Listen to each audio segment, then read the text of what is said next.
We are joined by driver of the number one Monster Energy Chevrolet with Chip Ganassi Racing, Kurt Busch. Kurt, thanks so much for joining us today. We're a couple weeks from the Pocono Raceway NASCAR doubleheader this year with fans. First and foremost, what did you look most forward to with fans back in the stands here at Pocono Raceway? And that's the big thing.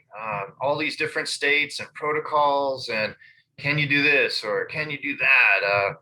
Family asking for pit passes. All these little things that we took for granted are finally getting back to normal. And it all starts, I believe, this weekend with the All-Star race. Then we've got Nashville, which I've heard is sold out. And then coming up to see you guys, I love the double header to race, two races back to back and to have the infield wide open and full of campers. It's going to feel like old school NASCAR. So looking forward to it. Thank you very much, Kurt. All right, we're going to get into some questions we have from our local reporters here. First, from the Pocono Record, Frank Piscani. Coming off your best finish since February, how do you look to keep that momentum going and work your way into the playoffs this year? Yeah, it's been one of those years where it almost turned comical after our engine failure at Charlotte. We've had this happen, that happen, jacks breaking, oil cooler at Talladega. I mean, it's been wild, and it was just nice to get a good solid finish under our belt with one of my favorite tracks at Sonoma. To have a smooth day, hardly any damage on the car, pit crew was solid, and it just proves that we know how to do it. We just have to execute and find a little bit of that lady luck and make a run at these playoffs. We've got 10 weeks to try to get in.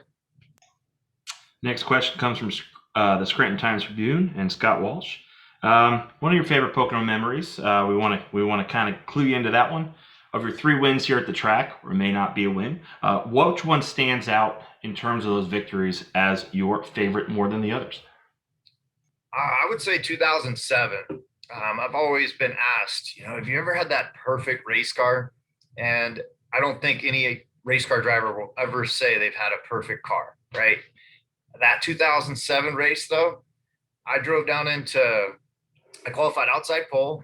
I was on the outside through turn 1. I cleared the leader and started leading going through the tunnel turn. And then when that car hooked and cut and I stood back on the gas in turn 3, I went, whoa, don't mess this up. Like, I could just feel it. And that put so much pressure on me for that 200 lap race that I was like, man, just don't screw this up. That's how good that car was. And it led 175 laps out of 200. The only laps that we didn't lead were just due to pit cycles and pit sequences. But otherwise, that's the most dominating car and my most favorite memory of Pocono. Switching gears here to our friends at WTBQ and WGHT Radio with their morning show. It's your second appearance at Pocono Raceway for the doubleheader. Is there anything you learned from last year that you think you can apply to this year? You know what was cool? It reminded us of the 2 races that we would have of the 6 weeks apart. That the second race is always tougher and slicker and slimier, just due to track wear or heat is what we always thought, that it was just later in the summer. But really, it showed us that the track and the rubber buildup makes the second race that much slimier. And so it's a more challenging race in the second race. To that point, coming up to Pocono Raceway this year, with that 2 races, same car, what does the wear and tear on the car look like, and how much time and effort does the crew really have to put in for the race weekend, just to give fans and also media members that inside look as to what really takes place when you actually have to run 2 races back to back? We go into it very similar to a regular weekend, or what regular used to be, where you build your backup car and have it ready to race at any moment. So we do that same thing. But if the primary car finishes the race and there's not damage on it, then we go into a sequence of switching out valve springs, switching out brake pads, brake rotors, probably switching out the axles. But with it just being a 325 miler, you pretty much can run all the equipment back to back. But again, you just don't want to have anything happen overnight. So that's where you cycle out and change a bunch of things. We have another question from our friends at WTBQ. and actually also from Scott Walsh from the Scranton Times Tribune. A lot of rumors circulating for what you're going to be doing in the future.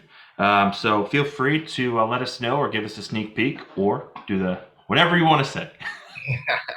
Yeah, this year has been one of those challenging years where it's one thing after the next, and it keeps telling me to keep pushing, keep going. And right now, I don't have a contract for next season, but talks have started up with Chip Ganassi, Chevrolet, and with Monster Energy.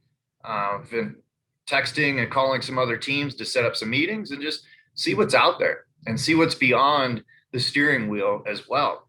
Whether it's more simulation work, being a driver coach and a mentor. But all along here, I'm a racer, and the next gen car I want to race, and it was supposed to be out on the circuit this year, but with COVID, things got delayed till next year. So we'll see how the summer months progress and where things unfold. Another question related to the doubleheader. Obviously, Pocono Raceway obviously has a pretty capacity infield. We also now have camping, full weekend camping in turn one, and are nearing a sellout for a lot of our camping spots. Just talk about, as you've raced and have come back with fans, what is that energy like, and do you actually feed off that energy comparatively to when you were here last year at other tracks? I tell you, it was bonkers going back to the tracks without our fans and without that infield pre-race vibe. I mean, just simply driving up to a track during COVID and going to race on race day, you're like, man, where's the soul? Where is the sport? Where is everybody? And the soul of our sport is the race fans. They make it happen for us. They're the most loyal in all of sports. And to now see all the states, pretty much, we're going to be back to a standard protocol, and to have everybody back, I can't wait. It's going to be that energy and that vibe, and people have been locked in so much that it seems like the extra energy is coming out everywhere in all of sports. And so I'm looking forward to Pocono's party in the infield on Saturday night, which I won't be part of, but I'll be able to hear it. We are going to have our party on Thursday, Friday, and Saturday night due to the amount of people that are coming up. So we're really looking forward to that as well. Did have a question regarding relationships and family. Obviously, NASCAR is a family sport. The Mattioli's have owned Pocono Raceway for 50 years. While your wife and Kyle's wife appeared on Racing Wives, it said during the show that your relationship was actually strengthened with Kyle as a result of those two coming together, your wives. Is that actually true? And can you share just about how your relationship as Kyle has evolved over the last couple of years? Yeah, it's very true. I think the women in our lives taught us how to be more of a man, and to have had age help us as well. That's been a key factor. When I first made it to the Cup Series, I'm 22 years old, and Kyle's back in Vegas as a 16-year-old. We just grew up in almost a different era with our age gap.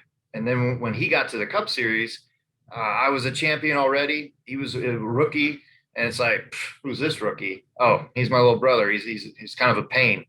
And it was funny, just with the little brother syndrome and the older brother syndrome, on the sibling rivalry and the challenge that we put forth on one another. It just seemed like we had two different lives going on. And then when he had his accident in Daytona, it really was a big family moment of, wait a minute, life is way more powerful than this racing thing.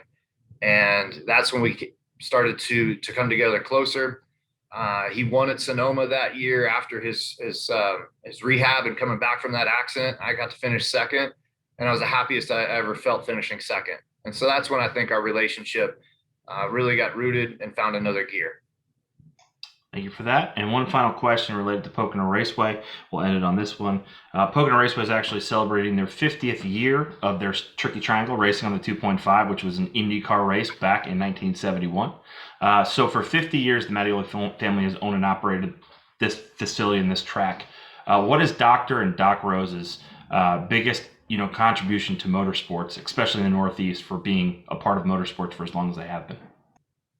I think it's the cool factor of what their family has done to blend in with the IndyCar world, the NASCAR world, and to create a racetrack that was modeled after all the other tracks as far as the shape and the size and the banking and the difference in all the corners. It reminds you of a family where you bring everybody together.